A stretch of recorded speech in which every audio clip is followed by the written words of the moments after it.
Hello to you today, Pastor Lamb Bible Baptist Church, and welcome to our evening hour. And we spent a few minutes in this COVID time, and we are online streaming about our message for tonight. We've been talking about the family. What a wonderful life it is to have family. We right now this week are celebrating Tori's, our first granddaughter to be married, her wedding, and brought in the grandchildren from Alaska, and had a great time with them, but they have tired us down, and we've enjoyed them so very much. But there's nothing like family. There's nothing that can take the place of your family or my family. And God's plan is that each one of us would be one, and each one of us would have one. But as you know, that family, for the most time, all of us are just broken people. And we must not forget that. And in God's Word, which I hold in my hand, I want you to know that God's Word not only prepares our soul for eternity, but he prepares our life for living. And we're going to talk about this man by the name of Joseph. There's more ups and downs in Joseph's life than perhaps any other Bible character in all the Word of God. God commits 14 chapters, if you please, in the book of Genesis to the story of Joseph's life, and it's just really interesting. And though he comes to a lineage of a lot of godly families, they still had their challenges. They still were broken because and by sin, and they had things to overcome, such as you and I have things to overcome. And you think of Abraham and Isaac and Jacob and his twin brother Esau, but you find no matter if it's Abraham or Isaac or if it's Jacob, they had within themselves their own challenges, and then they had to deal with the challenges of others as well, and so it also makes it very, very, very challenging. You know, as we think about this, I want you to realize that there's more going on than any of us can see. And when Jacob took Joseph, his son, to the place of Bethel where he had his first encounter with God, and Joseph was probably about 13 years of age at that time, and told him that there was a lot happening in his life that he could not see. Perhaps that's where it all began. You know, we must realize that we all have different dysfunctional things that we have got to deal with. And on this Father's Day, I want you to realize that all of us are broken in some place, in some piece. And so it's very important for you and I to learn how to overcome those things. What we must be careful is that we don't repeat the paths that our parents have left us in the times of their weakness.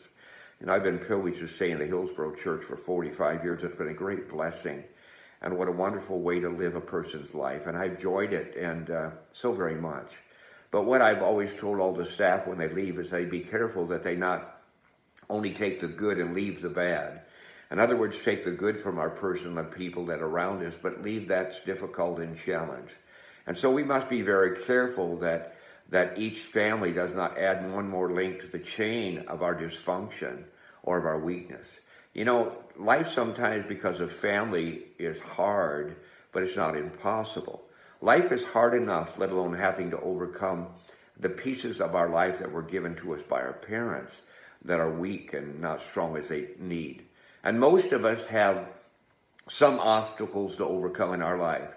Now, if my daddy was sitting on my right and my mom was on the left, I would tell you as I talk to you today about them in honor of them, I want you to know there was no ever a question about their love for us.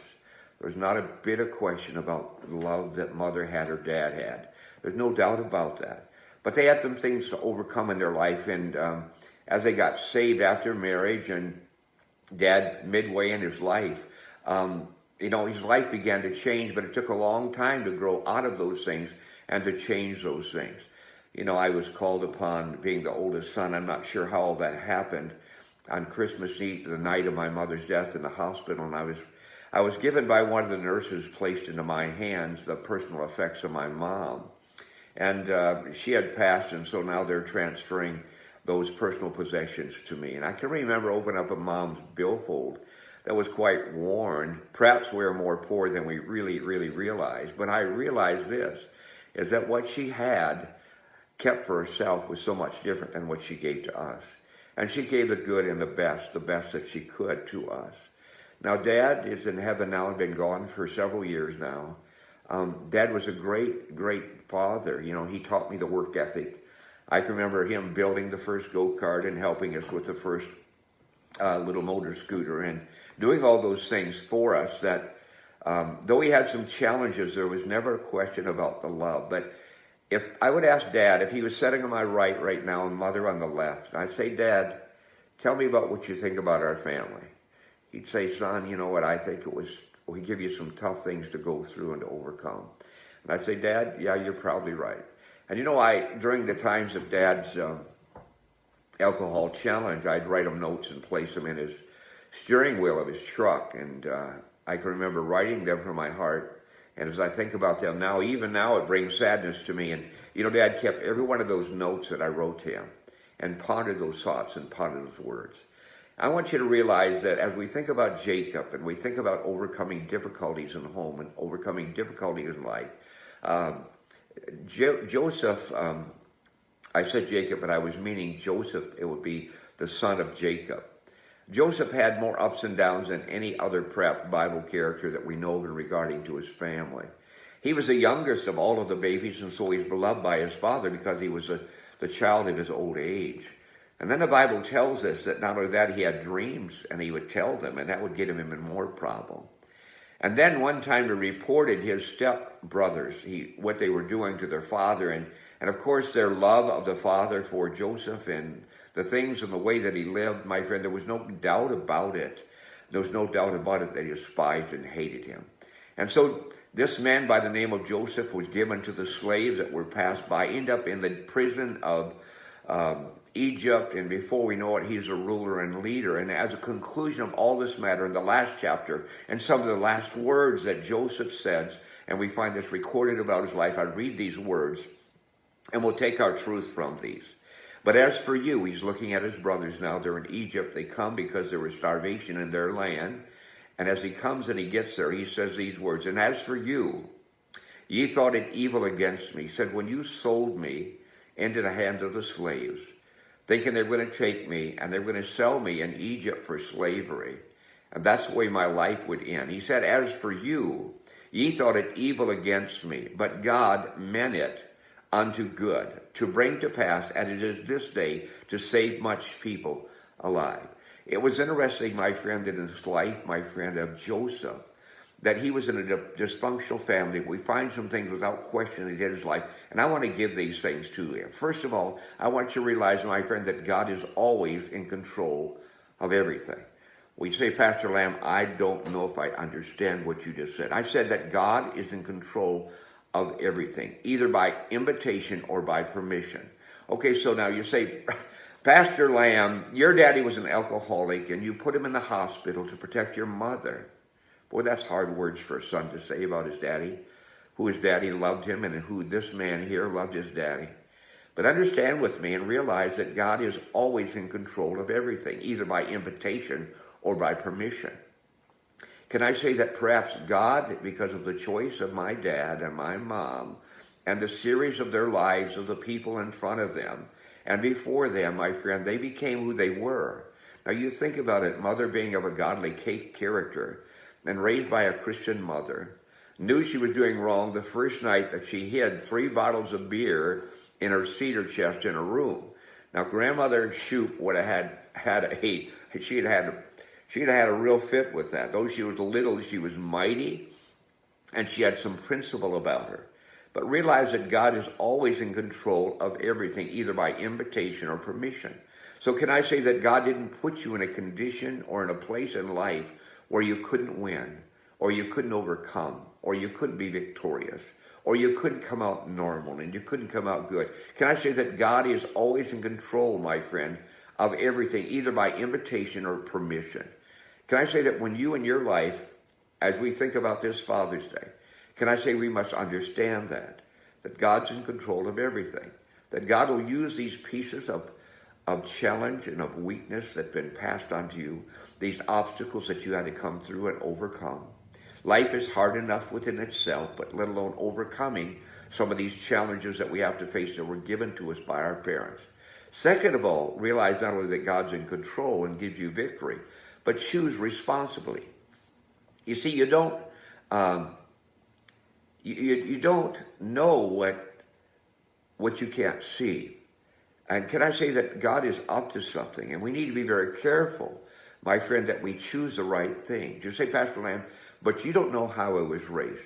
I had a young lady, she's in her 30s, and she told me that she was misused verbally and physically by all of her people around her, by all the males in her life. And she's a beautiful, delightful young lady. And she told me, Pastor, you don't know what I've come through. You don't know what I live with. You don't know how I've been treated by so many people. You don't know why it's so hard for me to trust.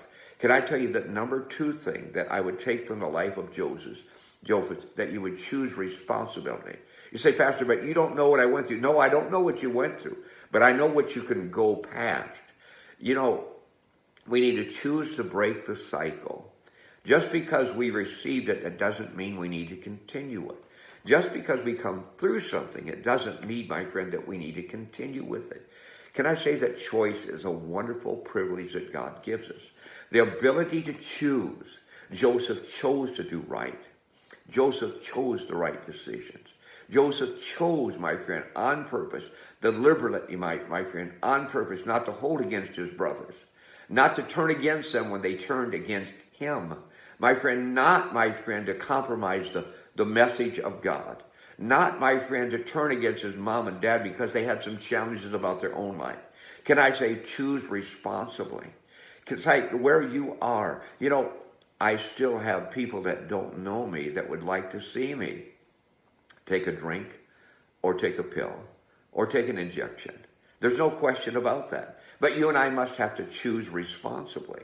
We, my friend, now make our own path, and we make our own bed that we sleep in, and we must choose responsibly. And then number 3, I'd say that Joseph, my friend, needed to take a long look. And so when he was hated by his brothers, when he was sold into slavery, when he ended up in jail, when he ended up in threat of his life, thinking that he was going to die, then all of a sudden the workings of God began to take place in his life. And soon he becomes, my friend, next to Pharaoh of Egypt, the strongest man in the kingdom. It's very interesting. We need to take a long look, not a short look. It's not where you are now, but it's where you'll be in a day, in a week, in a month, in a year, in a lifetime, where you'll be at. Take a long look. And then number 4, I want you to know that God is always up to more than you can track. Can I say that so many times we're so guilty of looking only at the immediate and not at the eternal, at the now and not at the future? Can I say God is always up to more than you can track? God is up to something in your life. And if you will allow God to bring in your life as he wills, and you choose responsibility, and then you'll look long term. Can I say, well, when you do that, when you look long term, I remind you that God is up to something. He's up to more than you can track. You can't see it from where you stand. You can't see it from where you sit. You can't see it in the dark valley. You can't see it in the storm. But can I say that God is up to something in your life? Then lastly, let God use these trials to purify and strengthen you. I have not been around aviation a lot, but we've got some men in our church, and I've been around some others as well, but they talk to me about the tempering of the steel, of the irons, of the materials that go into airplane, and this heating and this cooling and the tempering, my friend, of these steels and these alloys that put a plane together are so very, very important because they strengthen it and they make it stronger. It talks about the trial of our faith. Peter talks about our trial of our faith and how it affects us, how it strengthens us and it makes us. Can I say on this Father's Day, especially to our dads, man, guys, God is in control of everything. Choose responsibly. Take a long look of the outcome, not to your wife and your children, but your grandchildren and your great-grandchildren and the fruit of your spiritual life. God is always up to more than you can track. Know that. He's at work, my friend, in times when you don't know and can't see. And let God use these trials in your life, my friend, to purify and strengthen you. Now you'll never be able to. You'll never be able, my friend, to be all you need to be or could be unless you give the Lord your heart. When my daddy got saved, he got saved in the kitchen. He got saved at the kitchen table. He got saved, my friend, not in church. He hadn't gone to church until he'd gotten saved in a fundamental Bible church. He was in a liberal church that didn't teach the Bible and didn't get him saved. And he was there for a lifetime, but it didn't help him because it didn't bring salvation change to him. Can I say that the God of heaven will change you if you'll let him? And so allow God to be your Savior. Allow him to be in your heart. Allow him to change your life. And if you'll do that, God will bless you. Until next time, God blessing and goodbye.